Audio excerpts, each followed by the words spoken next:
Hi. My interest is in making mathematics education of our children as effective as it can be. Through my time I have seen many teaching initiatives, from my own days of traditional maths, through new maths, school mathematics, the beginning school mathematics, and now the current initiative of the numeracy project.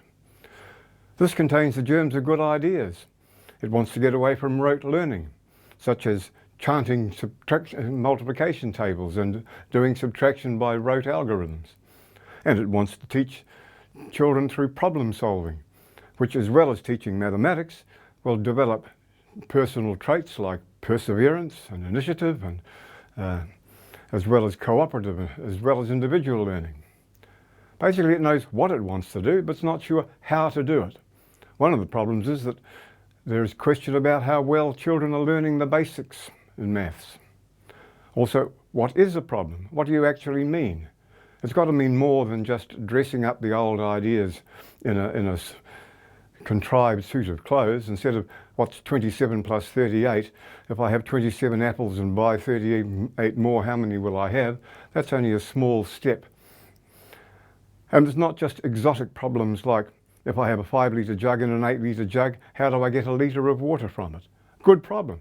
But basically it's strawberries and cream on top of the basic diet. It doesn't address the real questions that the curriculum wants addressed. What is needed is real, tangible problems that can be taken into the classroom. For example, how much does a passion fruit cost?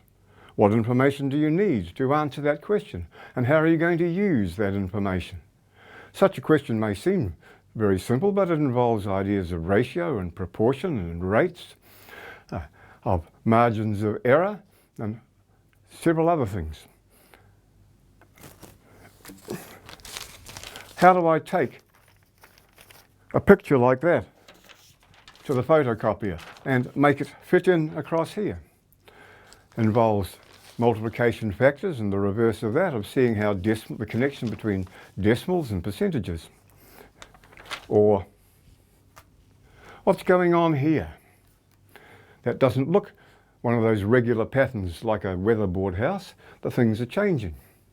How do you work out where those go, and where does that idea manifest itself in the world at large?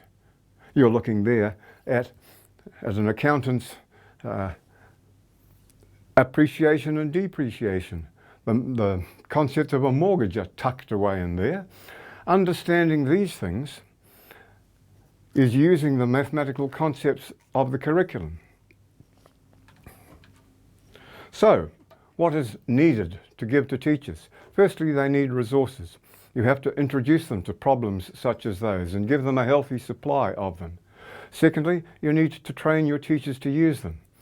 If a person has grown up learning mathematics themselves through a process of manipulating symbols, then they will teach that way. They need to go through the process of solving problems in order to be able to teach in that way. Thirdly, you need to look at evaluation, because evaluation will drive the whole thing. Teachers will teach students to jump through the hoops that they are going to jump through at the end for their own safe keeping. They are being judged by how well their students do. So we need for the evaluation to not just be simple algebraic weightlifting exercises and contrived problems. They need to be the sort of things that you want students to do. We can make mathematics education much more relevant and understandable than we are currently doing, and that is what I would like to see. Thank you.